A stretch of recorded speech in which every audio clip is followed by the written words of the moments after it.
सभी को मेरा नमस्कार। आज है 11 जून। तो आज का वीडियो का टॉपिक है daily current affair. Daily current affair सबसे पहले दिवस से क्वेश्चन स्टार्ट करती है, क्योंकि दिवस से क्वेश्चन हर एग्जाम में ज्यादातर पूछे आने लगे हैं। जैसे अभी पुलिस का एग्जाम हुआ था, तो उसमें दिवस से क्वेश्चन पूछे गए थे। इसलिए हम पहला क्वेश्चन संभावना ये रहते हैं कि दिवस से क्वेश्चन स्टार्ट करेंगे। तो चलिए समझते हैं daily current affairs. Daily current affair part कौन सा? पार्ट है 186। सबसे पहले हम बात करते हैं हाल ही में अंतर्राष्ट्रीय खेल दिवस कब मनाया गया। जो आपका अंतर्राष्ट्रीय खेल दिवस, तो अब अंतर्राष्ट्रीय खेल दिवस होता है तो कब मनाया? तो आज है 11 जून। आज ही के दिन अंतर्राष्ट्रीय खेल दिवस मनाया जाता है। क्वेश्चन ही कैसे बनेगी? अंतर्राष्ट्रीय खेल दिवस किस तारीख को मनाया जाता है? तो 11 जून को। 11 जून को आपका हर साल अंतर्राष्ट्रीय खेल दिवस मनाया जाता है। तो याद रखिएगा, 11 जून अंतर्राष्ट्रीय खेल दिवस। जो बच्चे ज्यादा खेलते हैं उनको पता होना चाहिए। तो खेल दिवस, तो अंतर्राष्ट्रीय खेल दिवस 11 जून। नेक्स्ट है, ये महत्वपूर्ण क्वेश्चन है, हाल ही में किस राज्य सरकार ने प्रोजेक्ट गंगा शुरू किया? क्वेश्चन हमसे पूछ रहा है कि प्रोजेक्ट गंगा किस राज्य ने शुरू किया। तो गंगा से पता चल रहा है कहां बहती है ज्यादा गंगा? उत्तर प्रदेश में। तो प्रोजेक्ट गंगा कहां शुरू किया है? उत्तर प्रदेश में। तो याद रखिएगा, प्रोजेक्ट गंगा उत्तर प्रदेश में शुरू किया गया है। क्वेश्चन कैसे पूछेगा कि प्रोजेक्ट गंगा कहां शुरू किया गया है, किस राज्य सरकार ने शुरू किया है? तो प्रोजेक्ट गंगा उत्तर प्रदेश सरकार ने शुरू किया, यानी उत्तर प्रदेश में प्रोजेक्ट गंगा शुरू किया गया है। गंगा से याद कर सकती है कि गंगा सबसे ज्यादा कहां प्रभावित होती है? उत्तर प्रदेश में। तो प्रोजेक्ट गंगा कहां शुरू किया गया? उत्तर प्रदेश में। कैसे ही आपको याद हो जाए, ट्रिक से याद करनी है। अब हम उत्तर प्रदेश के बारे में समझते हैं। सबसे पहले हम बात करते हैं, इसका उत्तर होगा उत्तर प्रदेश, लखनऊ कैपिटल है इसकी। अब लखनऊ हम बात करते हैं, लखनऊ से देखिए दो चीज आपके माइंड में क्लिक होना चाहिए। एक तो नदी से क्वेश्चन बनेगा कि लखनऊ किस नदी किनारे स्थित है? गोमती नदी। दूसरा, लखनऊ यूनेस्को क्रिएटिव सिटी में शामिल होने वाला भारत का दूसरा शहर बना है। तो पहला शहर कौन सा बना? आपको हमने कई बार बता चुकी, यूनेस्को की क्रिएटिव सिटी में शामिल होने वाला भारत का पहला शहर कौन बना? तो आज क्लास का पहला क्वेश्चन हो गया कि यूनेस्को की क्रिएटिव सिटी में शामिल होने वाला भारत का पहला राज्य कौन सा है? तो पहला राज्य, पहला शहर कौन सा? कौन सा पहला शहर? दोबारा समझ लीजिए, यूनेस्को की क्रिएटिव सिटी में शामिल होने वाला भारत का पहला शहर कौन सा? दूसरा हम बता दिए लखनऊ। अब हम उत्तर प्रदेश का समझते हैं। शीर्ष उत्पादन सबसे ज्यादा होता है। हम कोई भी चीज करते हैं, ऐसी कोई भी शुरुआत करते हैं, मीठे शुरुआत करते हैं कि मीठा अगर खाएंगे तो अच्छा शुरुआत होगी। तो सबसे पहले यहाँ से बात करते हैं मीठे यानी गन्ना से। गन्ना, फिर गेहूं से, फिर दूध से, सब्जियों से, कुल खाद्यान्न उत्पादन। यानी कि जो उत्तर प्रदेश है, उत्तर प्रदेश सबसे ज्यादा गन्ना होता है, गेहूं होता है, दूध होता है, और क्या होता है?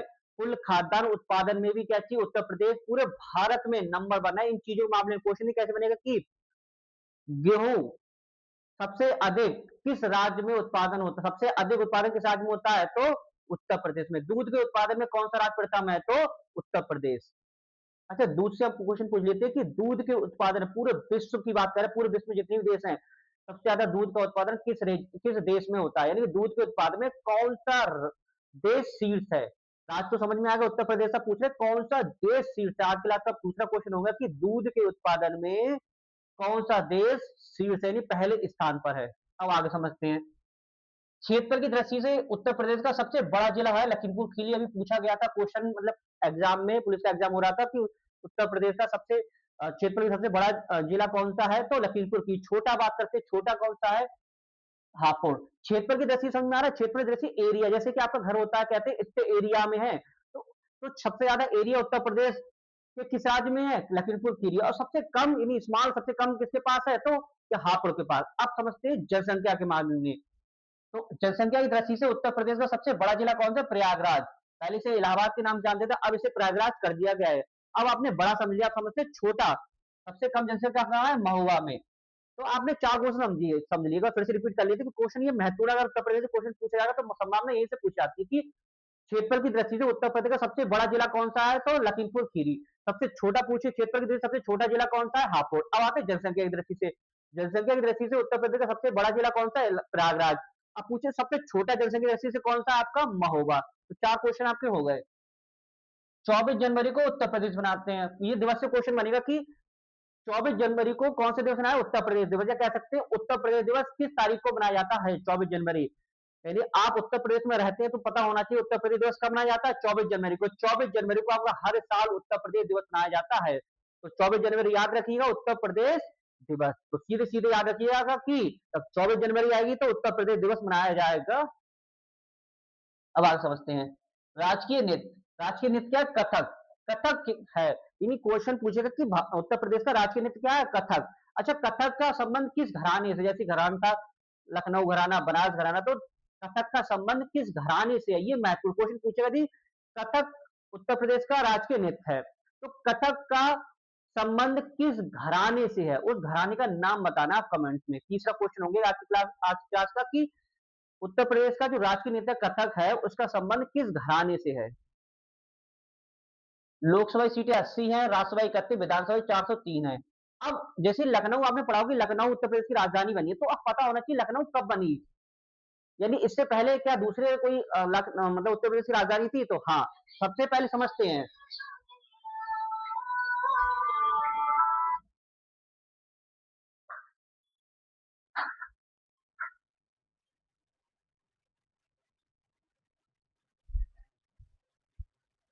तो हम बात कर रहे थे राजधानी की, तो सबसे पहले राजधानी आगरा थी, आगरा से इलाहाबाद बनी, फिर लखनऊ बनी। तो लखनऊ कब बनी? 1921 में। 1921 में जो उत्तर प्रदेश की राजधानी वर्तमान में लखनऊ है, वह 1921 में बनी। तो पता आपको रहना चाहिए कि जो आपको पता कहते हैं कि पूछते लोग कि उत्तर प्रदेश की राजधानी क्या है? लखनऊ। तो भैया लखनऊ कब उत्तर प्रदेश की राजधानी बनी? 1921 में लखनऊ उत्तर प्रदेश की राजधानी बनी। गुप्त गोदावरी की गुफाएं जो कहा? चित्रकूट में। ऐसा क्वेश्चन पूछ लिया था कि उत्तर प्रदेश के किस जिले में गुप्त गोदावरी की गुफाएं हैं? तो चित्रकूट में। चित्रकूट में गुप्त गोदावरी की गुफाएं हैं, तो याद रखिएगा कि गुप्त गोदावरी की गुफाएं उत्तर प्रदेश के किस राज्य में है?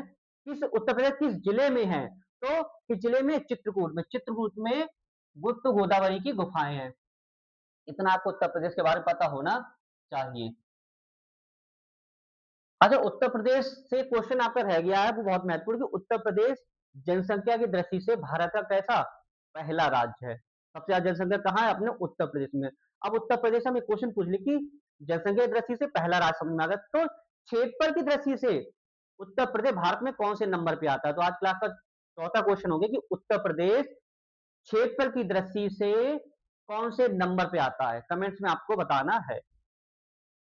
नेक्स्ट, हाल ही में किसने 13 टेनिस खिलाड़ियों में विश्व की नंबर 1 खिलाड़ी का स्थान हासिल किया? मतलब किसने 13 टेनिस खिलाड़ियों में विश्व की नंबर 1 खिलाड़ी का खिताब हासिल किया? तो विश्व की बात हो रही है, तो इनका नाम है सृष्टि किरण। सृष्टि किरण इनका नाम है। ये भारत के बेंगलुरु शहर की रहने वाली, इन्हें 357 रैंक हासिल कर सबसे अधिक रैंक हासिल किया, मतलब इन्हें 357 रैंक मिली है, जो कि फर्स्ट आने के लिए सबसे ज्यादा थी, यानी कि सबसे ज्यादा इनको मिली है, तो इसलिए पहली बनी। पूरे विश्व की बात हुई क्योंकि अंडर 13। तो याद रखिएगा, रैंकिंग पूछ लेता है 357, पूछेगा कि कितनी रैंकिंग मिली? 357 नंबर। और ये पूछ ले किस शहर की, अगर पूछे तो बेंगलुरु के, भारत के भारत में किस जगह पे है? बेंगलुरु शहर में। और उनका नाम क्या है? सृष्टिकरण। कैसे क्वेश्चन पूछ ले आपको करना है। नेक्स्ट, हाल ही में सरकारी नौकरियों में 2 बच्चों का नियम किस राज्य सरकार ने हटा दिया? ये महत्वपूर्ण है। ये है क्या? ये है, पहले शॉर्ट में समझ लेते हैं कि सरकारी नौकरी में 2 बच्चों के नियम को किस राज्य सरकार ने हटा दिया? ये मध्य प्रदेश सरकार ने हटा दिया था। क्या ये इसमें अगर किसी के 2 बच्चों से ज्यादा तो उसे सरकारी नौकरी नहीं दी जाएगी, लेकिन अब क्या ये बाउंडेशन खत्म हो गया? 2 बच्चों से ज्यादा उनको भी नौकरी दी जाएगी। तो किस राज्य सरकार ने हटाया 2 बच्चों के नियम को? मध्य प्रदेश सरकार ने। अब हम मध्य प्रदेश सरकार के बारे में समझते हैं कि क्वेश्चन देखिए कहां कहां से पूछ सकता है मध्य प्रदेश से, अगर पूछेगा तो।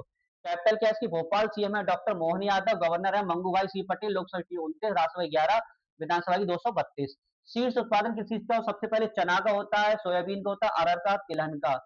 अब आते हीरा, मैंगनीज, तांबा, डोलमाइट, इन सबके उत्पादन में मध्य प्रदेश का सबसे नंबर बना है। अगर क्वेश्चन पूछेगा हीरा के उत्पादन भारत का कौन सा राज्य शीर्ष है, तो मध्य प्रदेश। डोलोमाइट के उत्पादन भारत का कौन सा राज्य, भारत का कौन सा राज्य शीर्ष है, तो पूछेंगे कौन बताएंगे उत्तर इसका? मध्य प्रदेश। तो हीरा, तांबा, मैंगनीज, डोलोमाइट, इन सबके उत्पादन में मध्य प्रदेश नंबर 1 राज्य है। भीमबेटका की गुफाएं जो 2003 में विश्व धरोहर की सूची में शामिल किया गया, यानी भीमबेटका की गुफाएं कहाँ है? मध्य प्रदेश में, जो 2003 में विश्व धरोहर में शामिल किया गया। इतना आपको किसके? मध्य प्रदेश के बारे में पता होना चाहिए। नेक्स्ट, हाल ही में महिला सुरक्षा सुनिश्चित करने के लिए स्त्री राइट नामक पहल किस राज्य सरकार ने शुरू की? इस महिला सुरक्षा सुरक्षित करने के लिए, तो महिला सुरक्षा सुनिश्चित करने के लिए किस राज्य सरकार शुरू की? तेलंगाना ने।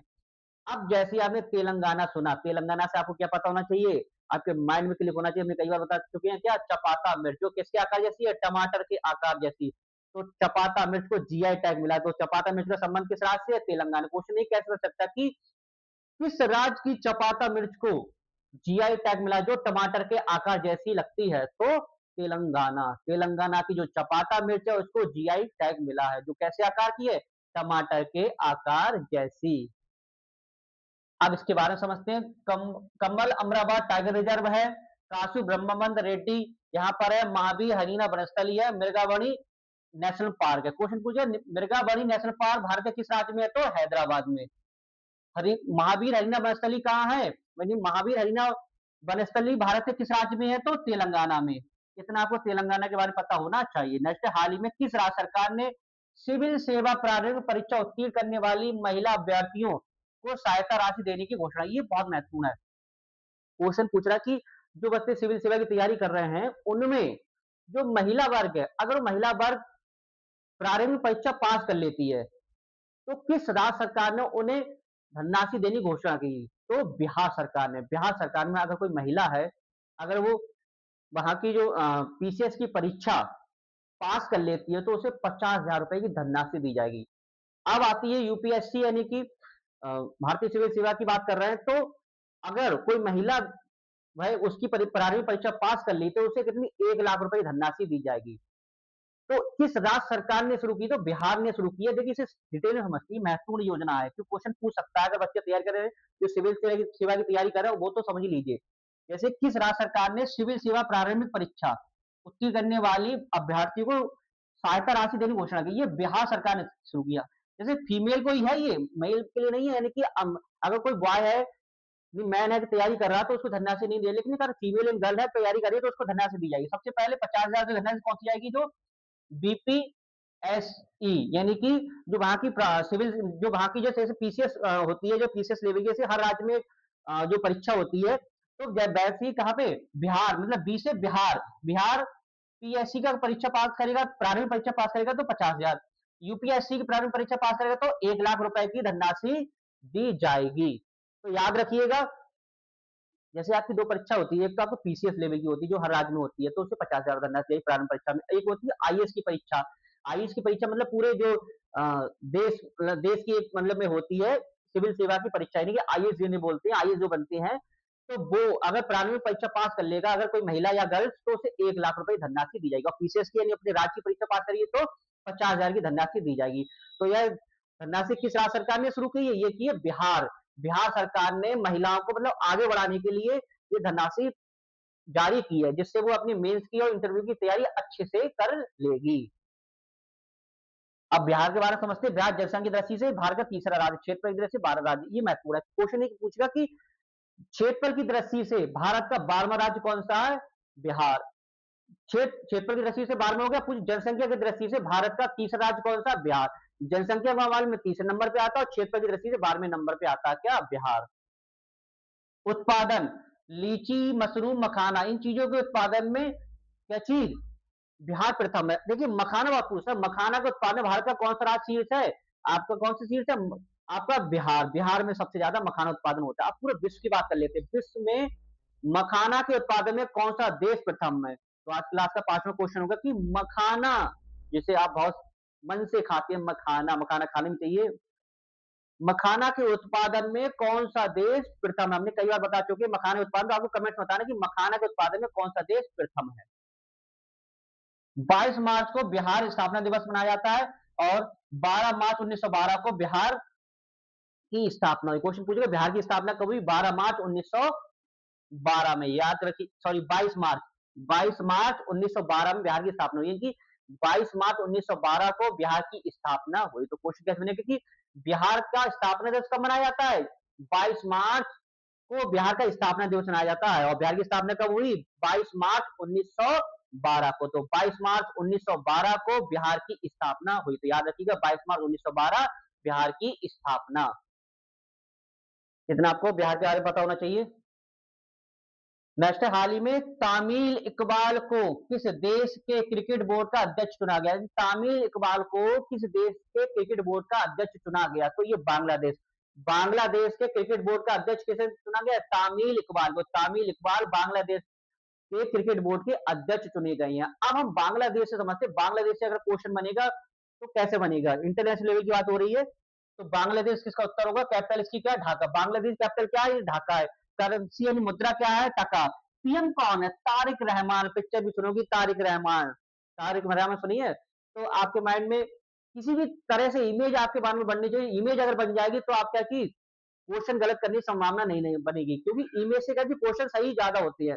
तो तारिक रहमान, अब आप कभी नहीं भूलेंगे किस देश के पीएम बने हैं, बांग्लादेश के। बांग्लादेश के पीएम बने हैं तारिक रहमान। तो याद रखिएगा कि तारिक रहमान किस देश के पीएम बने हैं, बांग्लादेश के।